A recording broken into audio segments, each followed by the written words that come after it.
अपनी शक्ति आपने यात्रा में डाली और यात्रा पूरे बिहार में यात्रा ने पूरे बिहार में लोगों के जबानों पर, बच्चों के जबानों पर एक नारा, वोट चोर, वोट चोर। अभी मैं आ रहा था, छोटे छोटे बच्चे थे, छोटा सा ग्रुप था, मैं वहां से निकला, मेरी ओर देखा और कहा नरेंद्र मोदी वोट चोर। छोटे बच्चे, 6-6 साल के बच्चे अब बात समझ गए हैं कि हिंदुस्तान में वोट चोरी की जा रही है। अब देखिए, कुछ समय पहले अमित शाह ने कहा कि बीजेपी 40-50 साल अब राज करेगी। याद है आपको? अब राजनीति में कल क्या होगा किसी को नहीं मालूम, मगर अमित शाह को 40 साल की राजनीति मालूम है। कैसे? वोट चोर। इलेक्शन आता है, ओपिनियन पोल आते हैं और उसमें ओपिनियन पोल हमारे जो मीडिया वाले कहते हैं, हरियाणा में कहा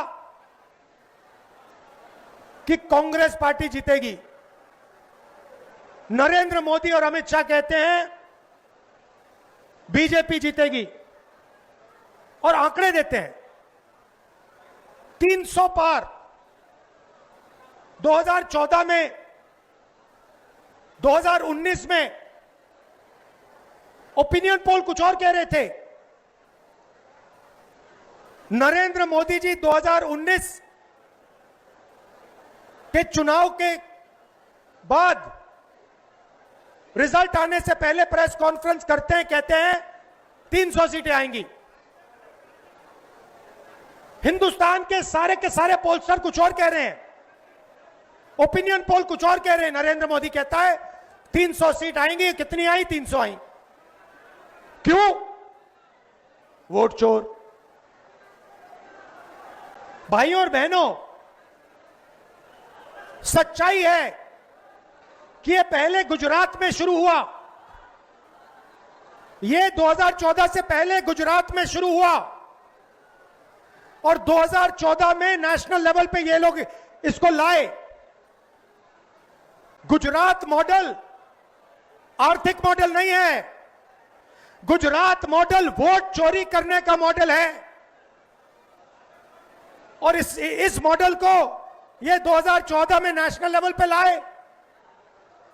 आप देखिए, मध्य प्रदेश का चुनाव चोरी किया, हरियाणा का किया, महाराष्ट्र का किया। हम कुछ बोलते नहीं थे क्योंकि सबूत नहीं था, मगर महाराष्ट्र में सबूत मिल गया। इन्होंने कुछ ज्यादा कर दिया। लोकसभा में हमारा गठबंधन जीतता है, 4 महीने बाद असेंबली इलेक्शन होता है, हमारे गठबंधन जमीन पे दिखता ही नहीं है, खत्म। फर्क क्या था? फर्क था कि लोकसभा में जितने वोट हमें मिले उतने ही हमें विधानसभा में मिले। इलेक्शन कमीशन ने लाखों वोट जोड़े, तकरीबन 1 करोड़ वोट लोकसभा के बाद जोड़े। वो सारे के सारे वोट बीजेपी के खाते में जाते हैं और उन वोटों से बीजेपी चुनाव जीतती है। हमने इलेक्शन कमीशन से पूछा, हमें वोटर लिस्ट दीजिए, कहते नहीं देंगे। हमने कहा वीडियोग्राफी दिखाइए, कहते नहीं देंगे। और उसके बाद कानून बनाते हैं कि 45 दिन में वीडियोग्राफी खत्म कर दो, डिस्ट्रॉय कर दो।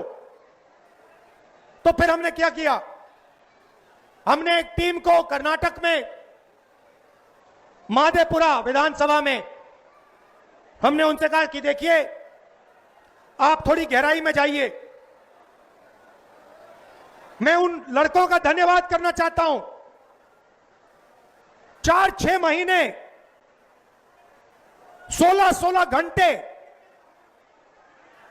उन्होंने काम किया। मैं बताता हूं क्या किया।